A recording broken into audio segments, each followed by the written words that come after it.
how many emails have you been able to essentially outreach with I mean, today?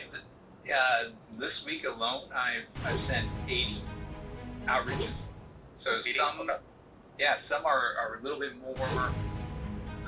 He said 80. Some are not. He sent 80 emails, right? Okay. Is it 80 emails or 80? 80. 80, right? 80. Okay. What's the and then I guess the response rate, you got all the metrics for us too? Response, open rates, click rates. Oh, that's Yeah. okay. I can pull up the most recent numbers for the 80 specifically 76 that I've enrolled in this sequence. The open rate is 26%. 26. Click rate is 11%. Not bad. Reply rate is 3%. And Sorry, what was the last metric? What was the 3%? 3% reply rate. Oh, reply. Okay, the response rate 3%. Interesting. So, And when was this delivered out, if you don't mind me asking? Between Monday and yesterday. might as well, let's go, James, let's go into some of coaching of the email itself. So let's look at some of Aaron's copy and see maybe how we can increase his response rate. Right? If it's a 3%, if we get it 5%, it's a pretty drastic change already, right? Even the open rate. Absolutely. Yeah. So let's go ahead and pull up the sequences. Is there a naming Right. convention that you have on that one? Look, my name, Aaron Choi, and then this is the 80% farming playbook. Your percentages are fairly consistent. That's good. Yeah. So you have a 76 enrolled, 26 open rate. Yeah, I think the click rate and the reply rate definitely is okay. It's decent. But the open rate was a little bit low. Yeah, for it's sure. low. So let's look at some copy. Let's look at a copy. Okay, so Aaron, the 76 that you sent, okay, I guess there's no A, B, there's only one. So that's your first one. Usually what it means by the open rate being low is usually because of the subject line, right? People see your subject, wasn't really that attractive, they don't open it. Yeah. But out of the ones that open it, you got 3% reply rate. That is pretty good. So that's for sure. I think we can definitely tweak the subject line itself, right? If you see contact first name, comma, have you outgrown your business network? Now, you know, that's a very typical outreach, right? That's like, even if, I'm sure on LinkedIn, if you guys have gone on LinkedIn yourself, you probably get pitched with that same sort of LinkedIn in-mail title, right? Have you outgrown your business network? Do you need more leads, right? Have you outgrown your team? Things like that. Yeah. How could we make it more creative? So James, Felix, Aaron, Mohammed, how could we tweak the subject line so we can increase that open rate percentage? And James, can you zoom in a little bit more? Because it's not really big enough. Yeah, that would be awesome. Yeah. So who wants to take a stab at it? I have some ideas, but I want to hear from you guys too. How would you tweak the subject line to make it just increase the open rate? So for me, I have a couple of sequences running in. One of my sequences has a 60% open rate. Okay. And nice, 60%. the subject lines that I've been using is, does this align with your plans? So technically, nice. Try to draw a picture, draw an image, and I have tweaked the subject line a couple of times to get to this high open rate. Now, I've also used a couple where I've been using the subject line of, do you know someone? So technically, it's giving them some kind of a reverse psychology within. Do you know someone? Okay, scratching the ruby. The pen interrupt, So that is mainly the two subject lines that I've been using, and I've been getting a high response rate on, a high open rate on my videos. Got it. On my emails, sorry. So James and Felix, and I'll ask you guys. So what do you guys think if you did contact first name? Do you know someone? Question mark, or does this align with your plans? Do you think that's a good? There's two things that I do like about that from Mohammed's point of view. Like I can see where, Aaron, we're trying to hit one of the pain points, which is kind of their business network, where possibly they're hitting this where else could I go type of scenario. But that's more of a want than a need. Whereas in a plan, it kind of is into an effect of direct business change or directly impacting their business. So having a network of friends or colleagues or other individuals in the industry, that type of network is going to be kind of like it's not a commodity, as you could say. So maybe tweaking that to something that aligns more to their direct. Yeah, I like that. That's great. Yeah. I think More also direct, you guys try adding. Oh, by the way, first question: does HubSpot allow us to do like an A/B test when they send out emails, or is it just you can only set one and only that's one? You'd have to deliberately have A, B, and then send out two different. Oh, you have to do it doesn't- manually. It doesn't automate. Oh, that It doesn't- sucks. it That doesn't sucks. automate. Okay, because that would be better, but yeah. Well, you can on the marketing side, but not on the sales Got side. it. Got it. Okay, well, then one thing definitely try. Aaron, this again, right, goes against the grain, but do emojis, right? Not a lot. Don't like make it like super spammy, right? Super like social media ish looking, but even if like what we talked about before, you add a little rocket ship emoji, which signifies growth, right? You add a little what else, James, Aaron, Felix? Maybe not the muscle or anything else that's more more casual. unrelated to the business, Right, but right. it can come down to if you're talking with the niche of medical and health and wellness, you can use the hospital plus or the medic sign. Yeah, That'd be a true. great way to be able to Oh. pop that out. Digital marketers, definitely use the fire emoji, because that's how they speak to their audience, right? They use a lot of fire emojis. Yeah. They like those kind of like the kind of lit kind of stuff. It depends on the niche, like you said. Yeah, it depends on the niche, and for entertainment industry, for example, you might want to have more smiley faces, Correct. like the faces, Yeah. but really you have to look at the industry that we are targeting to, and majority of the business we're targeting to could be more enterprise. So in that case, you don't want to use too much like smiley face or For sure. even like disgust face, like stuff like that. So So James, why not let's tweak the subject? Let's go in here and let's try to tweak it. So Aaron, your niche, this email is going to a health and wellness type people, correct? Business owners? Well, this sequence specifically is to people who may have entered the Dan Lok world, but we don't know exactly how. Got it. So it's a generic It's one. a little bit more generic. Got it. It was a little tougher to personalize. Got it. Yeah, that's but I really can tough. see what you mean. Maybe there's a more specific problem that we can help them solve. We suspect that they are business owners or aspiring. Here's my take. If it's a generic sort of like blast where you're trying to gauge interest, because the point of this, right? You want to send it to a lot of people, but the point of it is to see how many people actually want to get back to you, right? Who's actually interested. So the way I would do it to gauge interest is to send to lead with value. So like contact first name. These 3 tips will help you increase your business revenue by 4 times next month.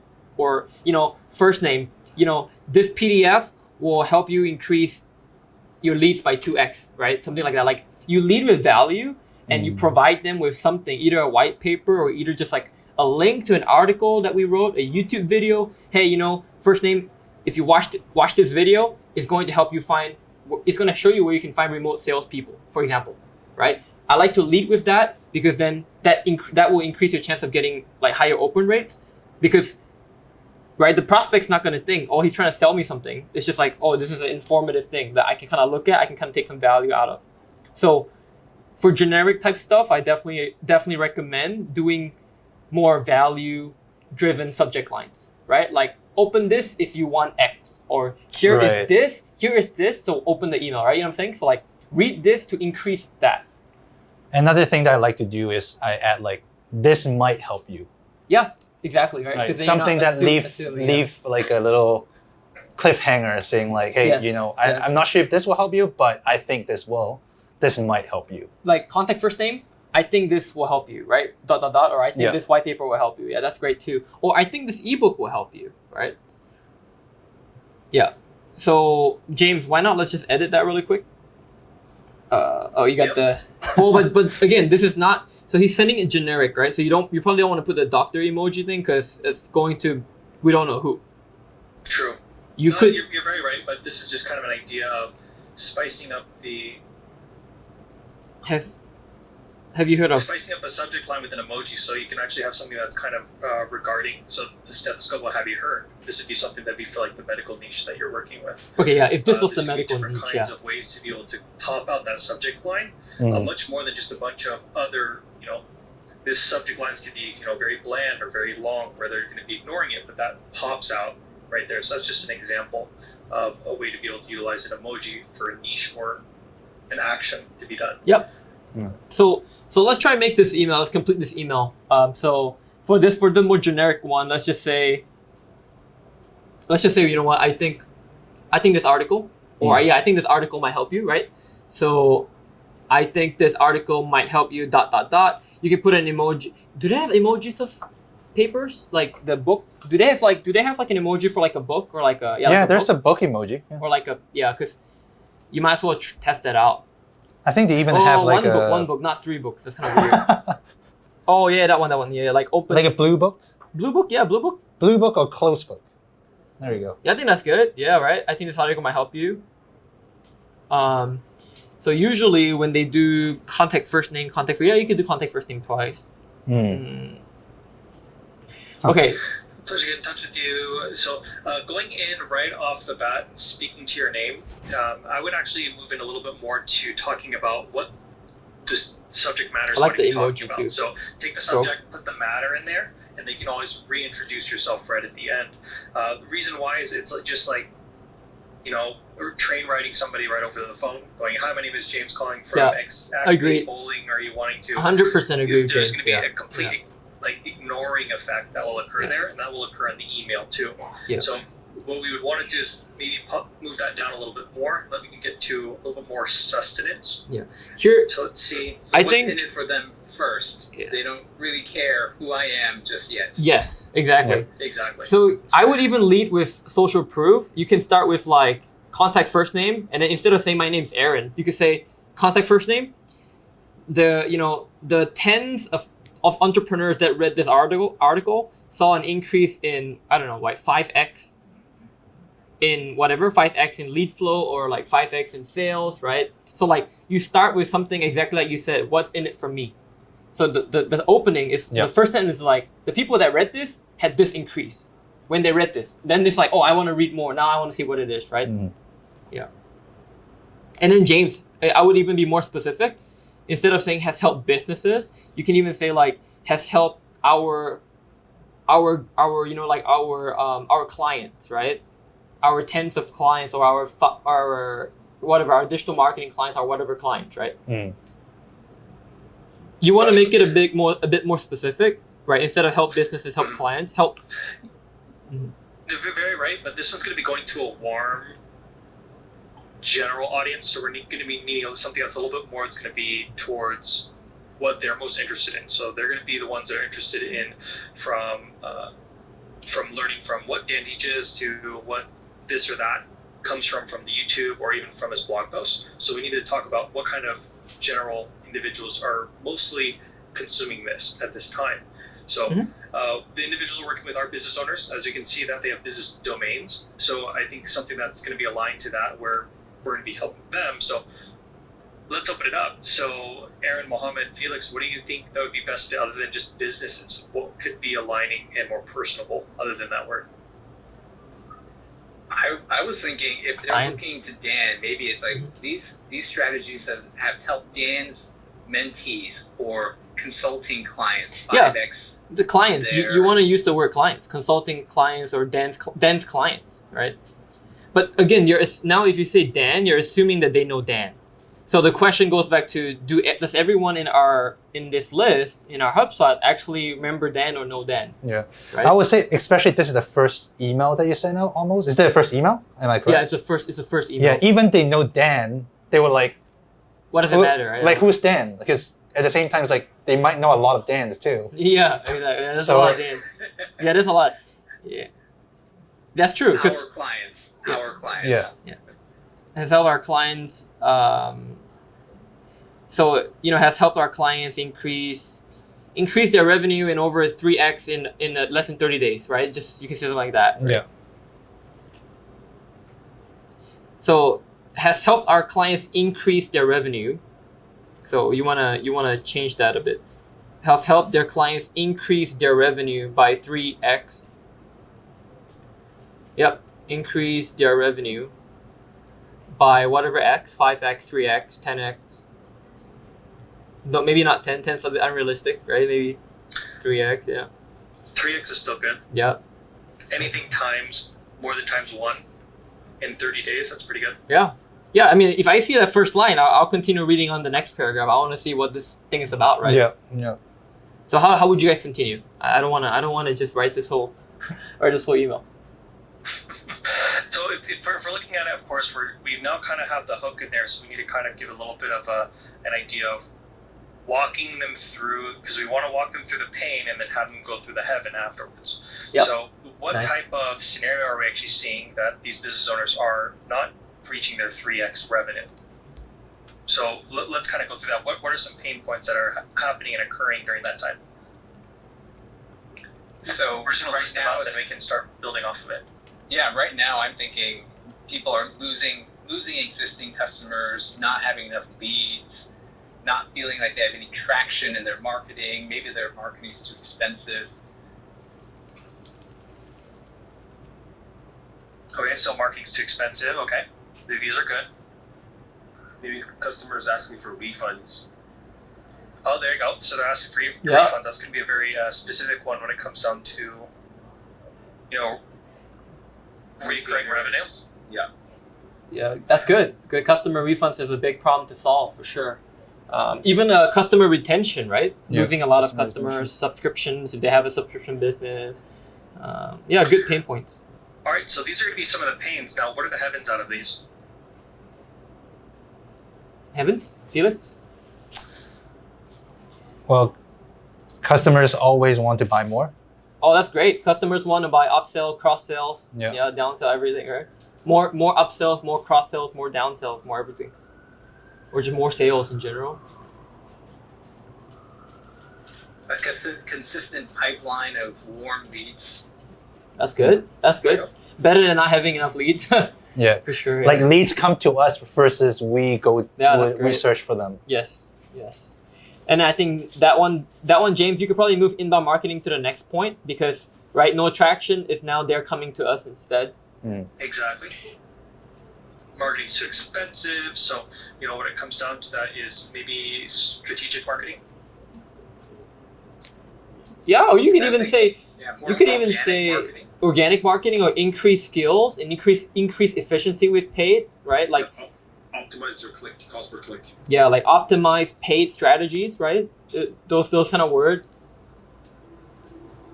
And then how about retention? So, one of the things that we've seen is trying to revitalize your current customer base by exciting them. So we can do maybe included gift, or it could be a free trial of any newer software that you're actually bringing in. That's not the heaven, James. That's the tactic. The heaven, you're looking for the heaven, right? Yeah, I would say that's a tactic. What Dan did by offering those emergency classes and etc. Right? I think we can just get something out of that. So that's the tactic. You guys. So what's the heaven? The heaven is. You guys are giving the tactics to get the heaven. So very, very right. So the promoters. How do we take these people who are wanting to go from retention and refunding to become loyal, crazy fans, right? True fans, Or even promoting to someone, just to their friends. Yeah, like Felix said, advocates, right? Affiliate advocates, yeah. And then we can talk about the tactics, like what you guys said. That's good too. So here's a tip. Now, when I write this email, when I say, this article has helped our clients increase their revenue by 3x in 30 days, I like the pain. So I would even put in bullet points. I would say like, after reading this article, they found that customers wanted to buy up to 70% more, right? Their pipeline of warm leads increased by whatever number, right? Like I would use those before you go into the next paragraph. I don't know whether you guys got what I said, but I would use that as to what the article helped with, right? So separate the pain point and the effect of it. Yeah, and then in the first paragraph, you clearly state what the heaven is. Oh, I see. You put the benefit up there, right? This article helped our clients increase revenue by 3x. Okay, but how? But why? Well, because they increased people wanting to buy more by 60%. They had a 60% increase in upsells, right? They had a consistent lead flow of 10 leads every single day. That's a very measurable number, right? Then you put that up front where it's with the first line, and then the next couple paragraphs, then you can talk about the pain or like the hell and stuff like that. Yeah. Gotcha. Yeah. So when it comes down to the structure of that one, Aaron, to the subject line, actually having it align with something as making copy for introducing. How do you think that much is very different from what you are currently trying to attempt? Definitely, I'd probably say I wasn't speaking to a specific enough pain. And if they said no at the subject line, like, I haven't outgrown my network, they would just move on.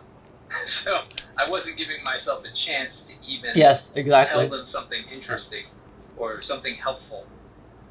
Yeah, they may have already joined a new network, and then they're like, "Oh, that's not the case. I got like 10 million people I can start talking to already thus far." You know, so yeah, you're very right. I think you hit the nail with the hammer right there. So when going through certain pain points, especially when you have a sequence, you know, most individuals, you know, if they're not going to reply back, or if they're not going to book a meeting, which that's the trigger point to remove themselves from the sequence, what you want to do is actually kind of separate each of the pains and have supportive arguments with each email. So say we have these 5 examples. You can have 5 separate emails talking about each and every single one of these. And there's going to be a point where you're just the knife's already in them because you've already hit them. They've already read the first article. Yeah, that's a good just strategy turning too. the knife a little bit. Yeah. Just kind of digging the pain a little bit more, and they're just going to give. And that's going to be a point where they're going to say, hey, enough of the pain. I can't take it anymore. Tell me more. And also there's the other side of it. I don't want this pain anymore. Stop emailing me. And that's fair. You know, it's going to be 2 different types of reactions. You know, yes, no, maybe possibly neutral. But that's where you can actually have a track record of having individuals actually replying back because you're giving them that pain and showing them where that light at the end of the tunnel lies. So James, what would that CTA of each email look like? Is it always kind of like, you know, reply this email if you want to know more? There's various ways. Your CTA could be from booking a meeting or even just reading an article. If you get a click, you know, that's an action that you've made, and what you want them to do is make action, however it may be, from call, email, meeting, or as well as visiting the content that you're giving them. And as long as you're bringing them through that path, you're going to have a warmer conversation when it occurs. Yeah. So you just want to keep in mind is whatever actions you're wanting them to take is to be able to consume. And also do realize you don't always need a CTA in every email. If you're planning to do a series of just information, value, you don't need to pitch in. Well, again, right? There's different types of emails. There's like pitch kind of emails, like sell emails. There's emails that just provide value and that's it. You don't ask for anything in return, right? And all you want is just for them to open and read, or click on a link, look at content, and then in your final email in the sequence, then you could pitch something. That's usually like a 5 to 10 or like a 12 email series. Yeah. You don't pitch all the time, right? Maybe, you know, the 5th email you pitch, the 10th email you pitch, and the last email you pitch. But emails 1 through 4 and 6 to 9, you don't pitch anything. It's just pure value, right? So don't always think you don't need a CT in every email, depending on what the purpose is. Right. So you could test, if it's just pure value, then it's just pure value. And then to the end, the last email might be, hey, by the way, if you want more, right, click on this link. It could be going to like a jot form or to like a landing page. Put in your email and we'll sign you up for a, 3-day webinar. You know, if you like the 5 emails, you want more, sign up and it will subscribe you to our email list. You get this every week. Like you could do that as well after that, right? Yeah.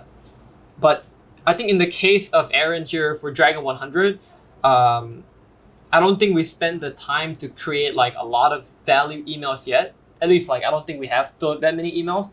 That's why I think we're always like pitching. Every time we send it's like a pitch. Right. But I would challenge the team, if you take a step back to take like 2 steps forward, instead of just creating emails to pitch in the first email, sometimes I probably wouldn't even talk about Dragon 100 right away. Like this first email, I might not even mention Dragon 100 because if it's a generic email, like who would freaking care about Dragon 100 right off the bat? It might be like 1 out of 80 people, right? But like if you talk about, you know what? Here's how to scale your business. Here's how to increase lead flow. Here's how to get more retention for your customers. Here's where you can go to hire remote people. It's just that kind of stuff for like 5-10 emails. And then later on you talk about Dragon 100. That could be a better strategy, right? So it's like those kind of things. Spend the time to craft those. Besides just always pitching. They don't even know you just start pitching right away. It's like, why? Right? Joel, that's what I have in my sequence. Nice. I do have 3 emails of value, Nice. And then Nice. I mentioned Dragon 100 on my Let's take a look at it. I want to see what kind of value. That's great. I want to see it. Let's take a look at it. I'll go ahead and switch over to that. So these are cloned, so I haven't actually adjusted your Sure. main one, Aaron, just so you'd be able to actually review back to it, and there's nothing broken in your current workspace at this time. So each of these items are currently cloned for your convenience. Perfect. Well, I've gotten a lot of ideas to test for my next round. Yeah, Aaron, I would just suggest like So Ted, test the pitch at the end of your sequence, because yes, you're gonna get like, so let's say you send 100 people, right? If you send them 5 emails, maybe by the time you get to the 5th email, after people unsubscribe, after people stop opening, you might get, let's say a good number. Let's say you get 50 at the end who still reads all 5 emails. If you pitch on the 5th email, the 50, you might actually get 10 that might actually be more interested. Versus you send to 100, you pitch on the first email, you only get like 1 or 2 interested. Right? It's a very different dynamic because you've strung them along the way because you've given them so much value. Then it's And we also want to do it over time, right? Like Yeah. we don't want to just 100 and then we stop. Yeah, But like maybe exactly. 100 after a few days, another 100, because that's how we start creating that pipeline for us to get like the constant flow. Like let's say 10% conversion rate, then as long as we keep giving 10%, 10%, 10%, and we'll have more Exactly. coming down. Yep. Yeah.